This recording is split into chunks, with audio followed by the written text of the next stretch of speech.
Agonic shot me. On to left? Okay, let me look. Okay. Hey, I'm gonna put jerking on, okay? It's gonna hurt a little bit.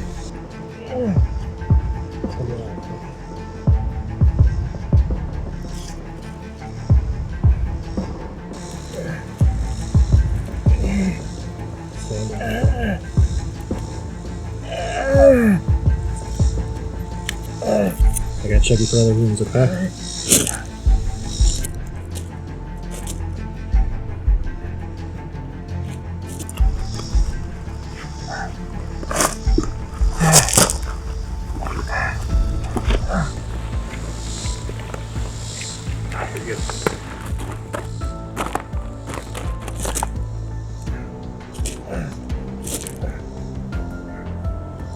Lean forward, okay? I gotta check your back. I see some blood here, okay? Hey, I got a hole here, okay? I gotta put chest seal on it, okay?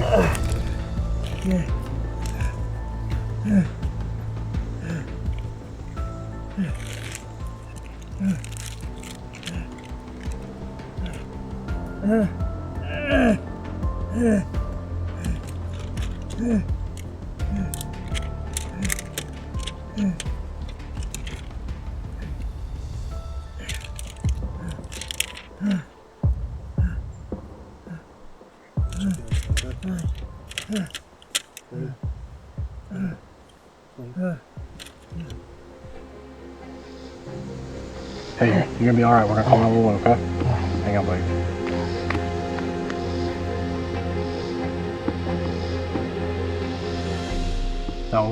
If you're looking at getting an IFAK or dusting off the one you have and potentially going through it and seeing what you need and what you don't, there's a few things you need to know.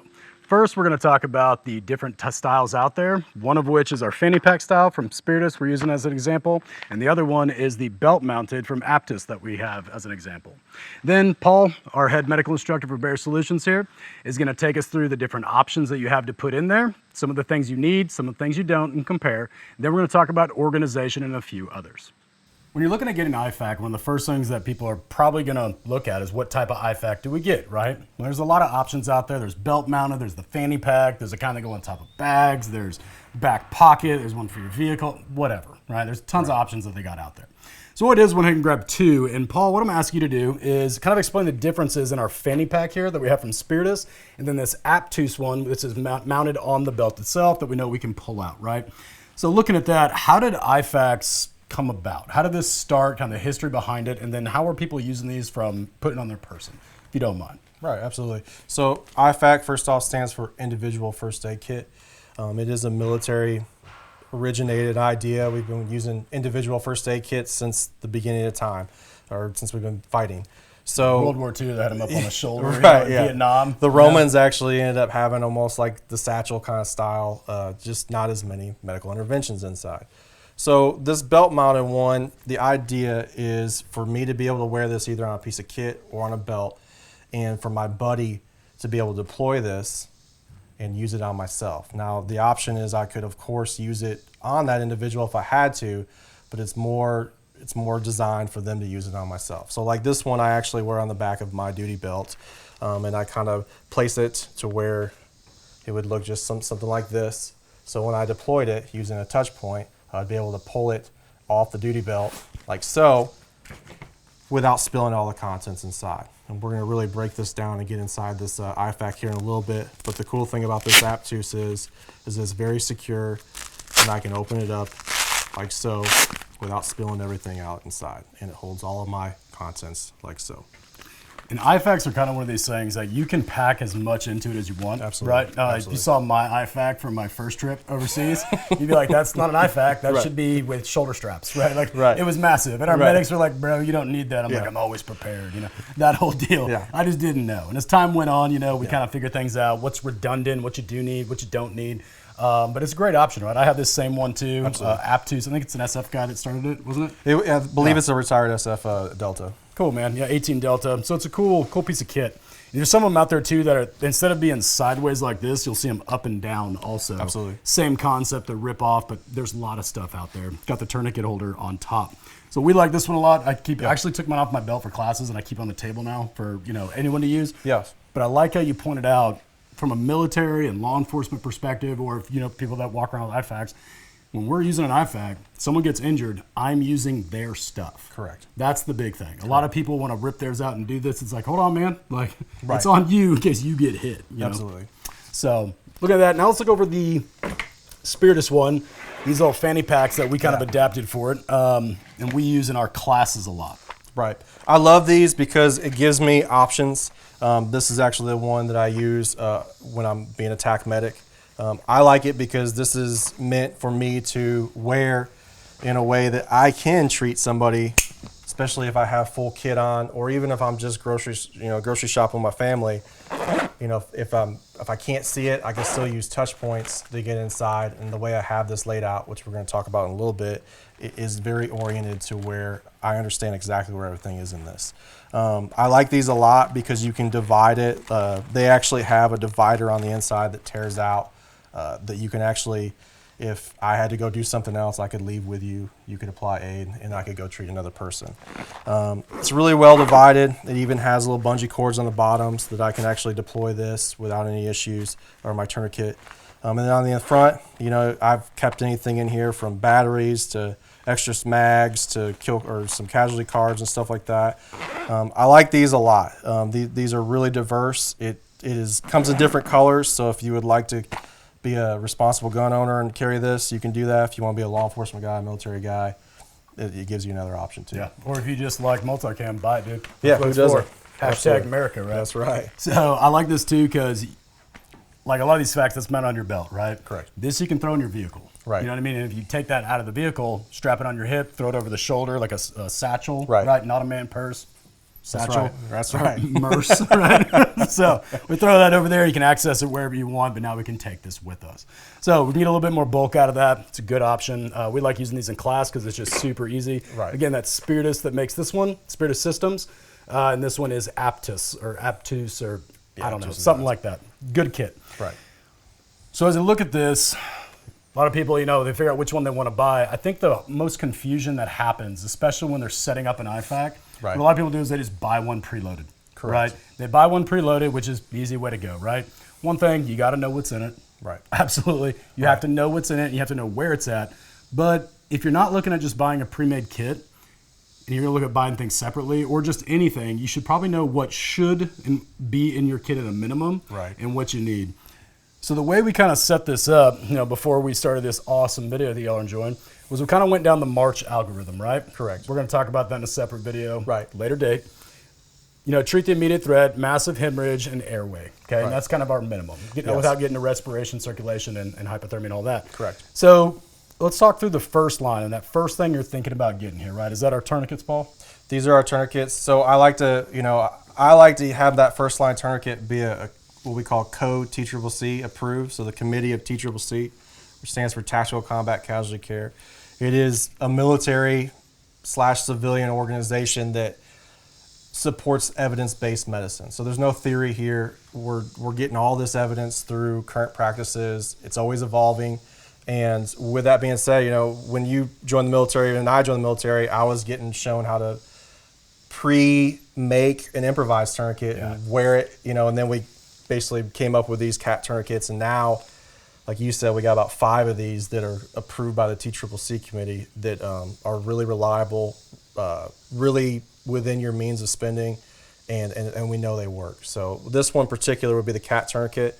We're going to talk about tourniquets in another video. There's some really good studies associated with this. I'll go ahead and tell you that this one right here is kind of the one that surpasses everybody with not only the ease of use, but me being able as an instructor to teach you how to do something.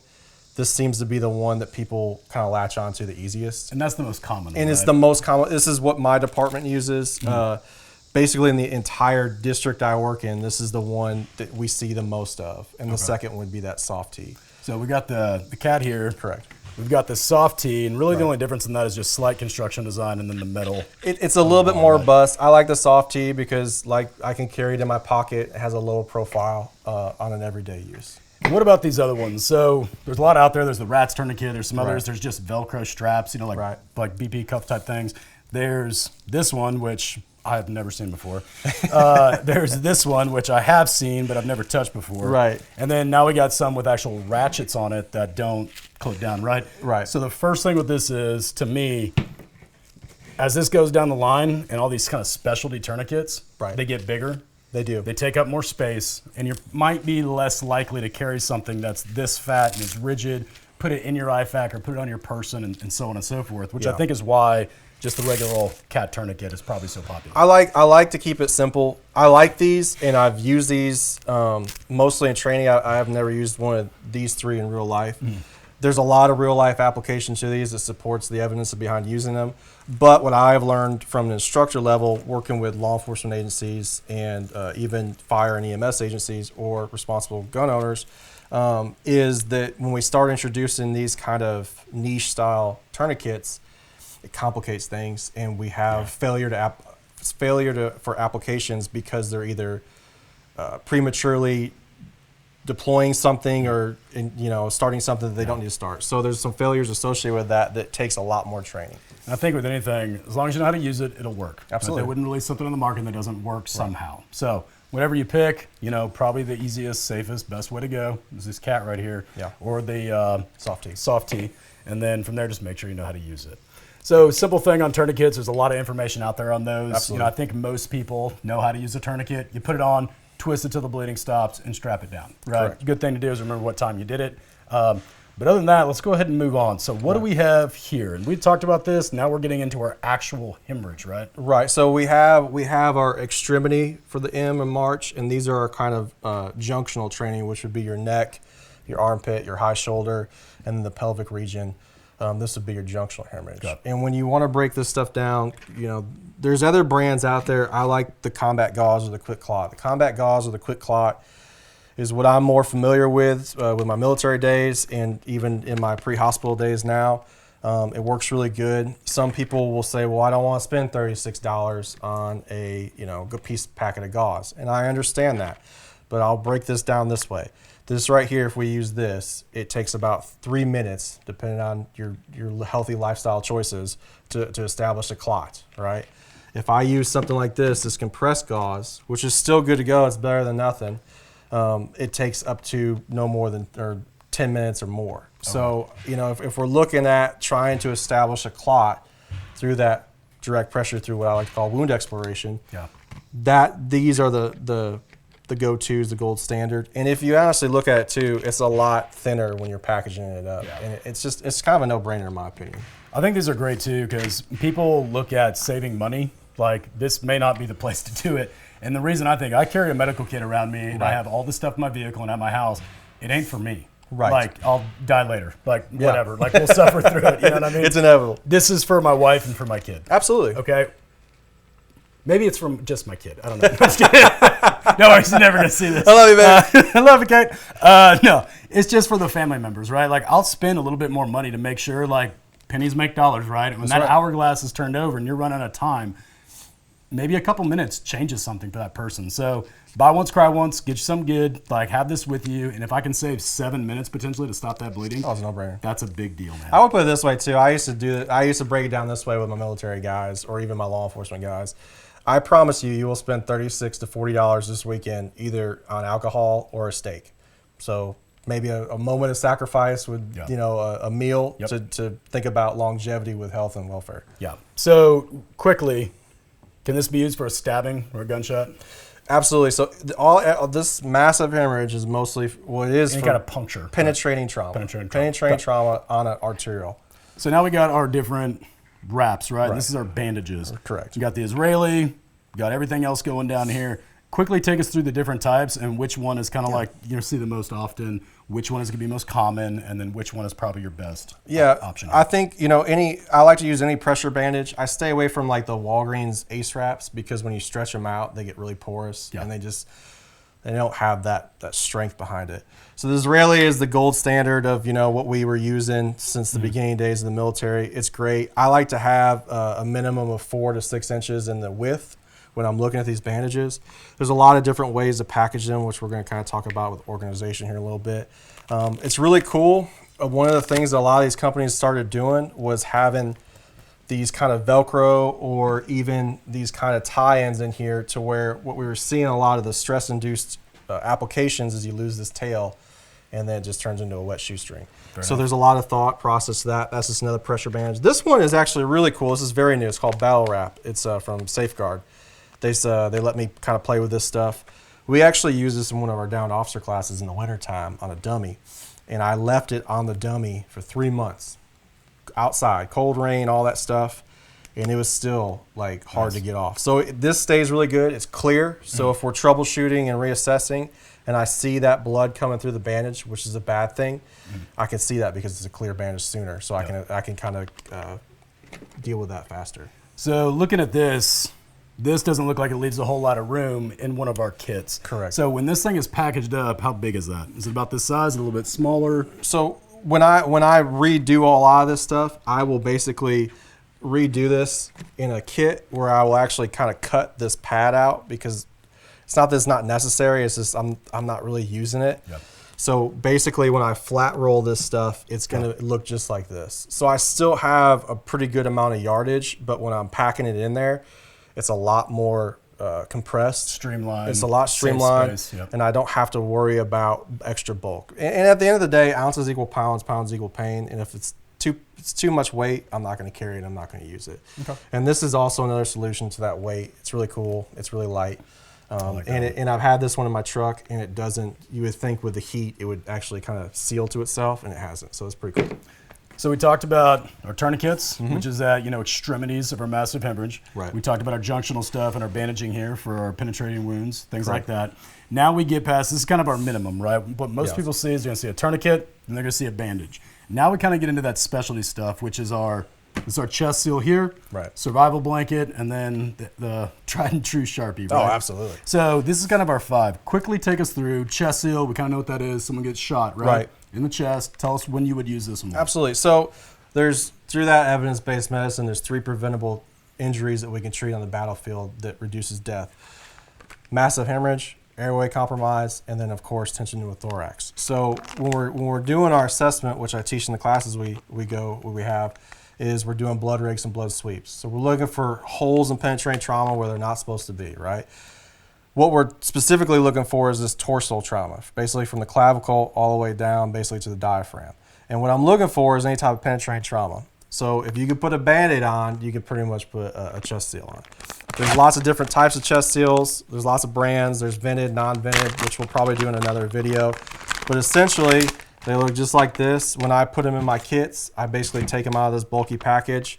There's been some things in the past where like, oh, don't fold the chest seal, it'll ruin it. I've been folding chest seals for a very long time. They work just fine. But basically, yeah, we're gonna use it for torso trauma because we don't pack torsos with hemorrhage. With the junctional wound stuff, we put chest seals on torsos. So we seal the box is what we like to say. Cool. And then going from there, so chest seal, pretty simple stuff. Yep. And then our space blanket or emergency blanket. Yeah, I think that's something a lot of people forget about. People really, so when we do a lot of these classes, even like in my world with the pre-hospital stuff, we call them getting trauma naked. It's really hot out today. Yeah. If you can't tell. Yeah. Even like a day like today, if I lose a lot of my blood volume, I lose the ability to maintain that internal temperature. So if I get someone trauma naked in an environment like this, it's in hypovolemic shock or hemorrhagic shock, and I don't take the steps to keep them warm and prevent the hypothermia, we can have a whole mess of things where we can go into irreversible shock, and I just basically, in a way, killed you. So this is a very overlooked piece of gear. This one by North American Rescue is great. A lot of people buy the space blankets, which are fine, or the Mylar blankets. This one's a lot thicker. So the cheap ones you get at like Academy Sports, which are fine, they just tear really easily. Yeah. This one does not tear. And what is it made out of? You said Mylar? It's a Mylar blanket, yeah. Basically, it's gonna have the shiny stuff on the inside that's where you want to put towards the body. It reflects the body heat back onto the body, keeps you nice and warm. It's a great tool. But that right there, in essence, is the bare minimum of what I would like to see in some sort of IFAK. Cool. And I think with this, you can always remember first, do no harm, right? Absolutely. So that's with this, that's with anything, and I think that's one of the reasons it's in there. Yeah. People don't think about that. I always like the space blankets too for survival situations. Yeah. If you got one in your car, and there's bigger ones like that one right there, Yeah, this right? one, this It's right, like a second line. Yeah, this is great. Else, you ain't gonna put that in. This here. one is definitely meant for like mountain warfare style. We're in our car. Yeah. Me and you are active rewarming under this thing. So just looking at that, last thing I wanted to make sure we had on here was a Sharpie. Absolutely. This. Sharpies are for You can good never guys. have too many Sharpies. No. Okay, so you have a Sharpie, you know, marking your tourniquet. You put a tourniquet on somebody, you know, marking it. Then don't tell a medic, you know, when you get them to higher care, hey, here's what time I put that on. Oh shit, thanks. You know, like that's a big deal. Writing stuff down, there's a lot of reasons to use this. Having a Sharpie around is always a good idea. You'll be shocked how many times you'll use this in a medical situation. Absolutely. So, all right, so looking at this, there's also lots of other things that people want to put in their kit. And I think some of that comes down to certifications, liability, things like that, what you are allowed to do. If you're, you know, normal person, you know, just a good American on the street, you see something, you can't really do a needle D, right? You can't do a needle decompression. There's a lot of liabilities with that. You might be getting sued. Even something as simple as an MPA, right? So it kind of depends. We carried MPAs, right? When I was in, but that's different because we're the military. You can't sue each other in the military. Right. So let's go through now some of the things that we see a lot, but are not needed in your first line first aid kit. Right. So the MPAs are a great tool. I find a lot of people put a lot of trust and confidence in this, but they don't really understand how the respiration part works. Understand this helps. We used MPAs overseas because we were aggressively moving people. Yes. So we would occlude airways, and they were kind of doing one of these in the litters. Maximal traumas. Absolutely. So when we're putting these in, they have to have a respiratory drive for these to really excel and do something. These don't work if you're not breathing. It's one of those things. And I'll be honest with you, just basic understanding of how to position airway works just as good in some situations as kind of putting a lot of trust and confidence in it. And that these come in so many different sizes that if you don't know how to measure these, you can do harm, and you can cause bloody noses. And if they are unconscious but still have a respiratory drive, they start having a bloody nose and it goes to the back of their throat. It causes a gag reflex, and we have a lot of issues at that point. So it's not that we're not saying don't put this in. Just like anything else, if you have it in there, understand why you're doing what you're doing and why you're carrying what you're carrying. Then we have these bad boys, right? Everybody, you know, you tell a really funny story about doing your Delta days with doing a surgical crike and stuff. But yeah, needle decompression is a really good tool to have, but it's not necessarily. This is the primary concern: catching it early, getting that chest seal on there, and then calling the higher to get them to a higher level of care. Everything here, understand, we're not fixing anybody. We're just buying you more time. So these are great. Tension to pneumothoraxes take a while to actually develop. But what we can talk about, if you'd like to right now, kind of the Good Samaritan Act. Yeah, I think that's a good time. Go So I think that is a good time. And what I would like to say, you know, state of Tennessee, we have something called Good Samaritan Act. Basically, the way it's set up is that I am held to a level of my licensure, the resources available, or the equipment that I have available to render aid. So me as a paramedic, I don't have a whole ambulance or an ER with me. I have what's in my bag or what's available to me. A lot of times that's just the basic stuff. But you know, there's another level to that, which is what we call consent. So implied consent, meaning that it's implied that I'm able to start helping you, meaning that maybe you're unconscious or you're altered mental status, but you're having a life-threatening injury, that it's implied that I need to do what's best for you to help you out in that situation. Express consent would be you saying, hey, Paul, I just got shot in my leg. I think I have an arterial wound. Would you help me? Yes, absolutely. Or me saying, hey, it looks like you have an arterial wound. Would you okay if I put a tourniquet on you? That would be expressed. So it's really important to understand that. Don't just jump on somebody and start applying aid just because you took one of our classes, and we talk about that in the classes. You know, it's a wild world out there. Some people want to be helped. Most people, if you are able to articulate why you're doing what you're doing, they're very quick to say, yes, I want your help. Thank you so much. They're also very quick to sue you afterwards, so make sure you stay in your lane. Right? So stay in your lane. That Good Samaritan Act really helps you out. I have a lot of people that will say, well, I want to carry stuff like the needle decompression needles and some of these higher pieces of equipment in case somebody as a first responder rolls along. That's fine. Just understand that if you've called 911, you've done that call to hire, they're coming with a whole bus full of stuff. So it's a good idea if I'm rolling down the road and I see someone stop and I jump out and I don't have my bag and you have a bag. It's a great way to be prepared, and I'm not knocking that at all. But if you were trying to look at the extras, that would be more of the extras. Some other things too that we kind of glazed over a little bit was the cutting part. Yes. So a lot of people want to use their knife. Don't use your knife because you're going to end up cutting them or stabbing them, right? And if you do, there's a way to do it that we show in our classes. But I like my go-to or something like these where you have basic trauma shears with an actual ripper on it. And I keep this on my bag. I have a bunch of these all spread over the place. This is one of my other favorites that I actually carry either on my belt or my fanny pack. It's basically a seatbelt cutter, but I can use it to actually put into the hole and then cut down the whole line of the pants to expose what I need to expose. These are great things to have, and they're really not that expensive. Let's put those over here with us too. Absolutely. I think the last thing we can cover, looking at all this stuff before we kind of move on is going to be, so obviously putting that in there, is just simple things like tape. Right. You're never going to go wrong having a little bit of extra tape. Absolutely. Right? So between what we have, tourniquet, quick clot or combat gauze, a pressure bandage, chest seal, and a space blanket, then you put in the little things like I'm going to have scissors, tape, and a Sharpie. That's probably what your IFAK should consist of. That's what you need, and that's what you're most likely going to use. And I like this for tape, not for a pressure bandage, just co-band. This is a great piece. It's just very tricky to keep. You got to look at this very constant because the heat, it basically compresses and it turns into, you're just trying to find that little piece there. So it's a good piece of tape right there too. So knowing that the regular IFAKs that go in your belt are pretty much already designed for where things go in them. Absolutely. Let's talk about quickly, a couple of minutes we'll spend on this, organizing the fanny pack or any kind of IFAK that you have. Right? I think this is a good example. Yeah, so this right here is my basic setup. I like to have this set up to where the piece closest to me is my march my M in my march algorithm. So I'm able to pull basically my gauze out efficiently, pack that in, and then once I get that done, I can still hold one-handed pressure on the gauze and then coming back in here for the ace bandage. So everything in your pouch is organized from back to front, most likely, more or less. Yes. In that order from massive hemorrhage, then airway, then respiration, and so on and so forth. So for me, then I have the middle part would be your airway and respiration. So I have chest seals, and then I have my needles at the bottom underneath the chest seals. And then on the front side, this is basically right here. So I have MARCH, boom, right there.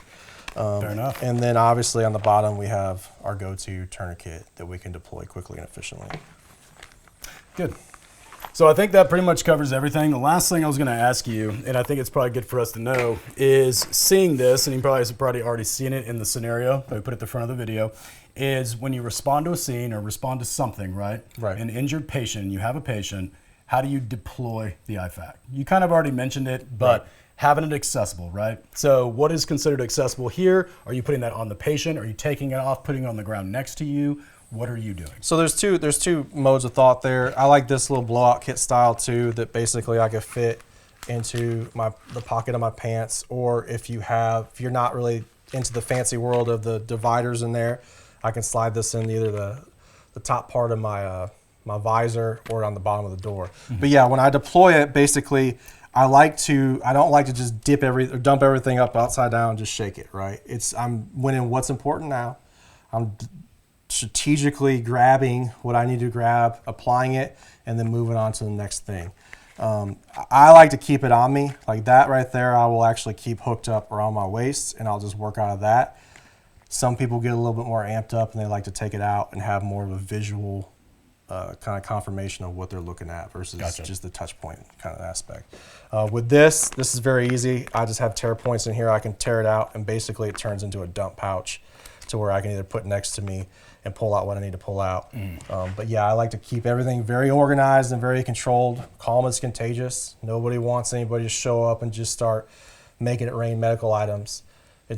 You're going to induce stress, and everybody's just going to people aren't going to want you to treat them, basically. Yeah. And at the end of the day, I'm trying to get you to at least believe that I know what I'm doing. Fair enough. That's going to help the situation out a lot. Good. Well, that pretty much covers it. So we've gone over everything that we think should probably be in your IFAK, and then some of the things that you probably don't need, right? Looking at a second line item, and this is going to be our last thing before we go ahead and wrap it up. It's going to be that second line. So everything we've talked about, the bare minimum, we're going to look at another bag that you might want to carry. This is something that can go in your vehicle, something that can go in your house, your garage, whatever. But what kind of stuff that's different from this are we putting in here? Is it more the same with some extras, and then what are we adding on? Correct. So I have basically in here the things that I can't carry in my pocket, right, or in an IFAK. So we have things like, you know, a suction device, some musculoskeletal style splinting things like a pelvic splint, a SAM splint, a cravat to hold that in place with tape. I have a bag valve mask to give more advanced airway technique stuff. In the inside, it gets a lot more advanced because I'm a critical care paramedic. So I'm able to have things. I have another hypothermia kit here. I have like surgical items to do surgical airways and needle thoracostomies, or I'm sorry, finger thoracostomies, advanced life support medications, IVs, things like that. This is way overkill. This is not something this is prolonged care. Right. This is your prolonged. This is your tier 2 or your second line bag. That's going to even diagnostic tools and stuff like that. Fair enough. So I think for something like this, if you're looking and saying, hey, do I need that? Maybe. You might, right? Do you want this? Yeah, who wouldn't? Yeah, you know what I mean? absolutely. Like, it's cool stuff. But if you're going to go here, is there a way for people can go for advanced training and they can start getting certifications? You can get an EMT and all that stuff. That's going to protect you legally if you use this stuff. Correct. So I think the biggest thing with this is going to be education. Education is important. Because if you use something like this and you cause first do no harm, right? Right. If you do something and hurt somebody, that's on you. You got to live with it. I kind of view a lot of this stuff as the same as firearms. Oh, you're accountable for every bullet that goes in the gun. You're accountable for every bullet that comes out of the gun. You're accountable for every treatment you apply to a patient, and you're accountable for everything that happens to that 100%. patient during that time. You know It's what I mean? important. So, cool, man. Well, I think the best thing, you know, check out what you want. Again, Spiritus makes a great kit. Aptus, however you say it, what APTUS, I think it is. Yeah, design. Yeah, something like that. Design, cool good company. Between them, getting a pouch and the North American Rescue, you're probably going to find everything you need. Yeah. So make sure you go through those credible websites. There's a lot of counterfeit stuff out there, which we're going to talk about. Cheap Chinese knockoff. Yeah, crap. don't go through Amazon. You'll get Chinese. It'll be bad. Yep. So fair enough, man. Cool. We appreciate it, dude. Yeah, check out, get some training. Head out. There's a lot of people out there. There's these awesome guys called BAER Solutions. You might have heard of them. Who do a lot of training. So yeah, absolutely. We got the Downed Officer course, and we have the Medical Applications course that's open to everybody, which is a lot of the same stuff. So you're going to get a lot of this training there. So check us out. In the meantime, have fun. Good training. Be safe. Appreciate it.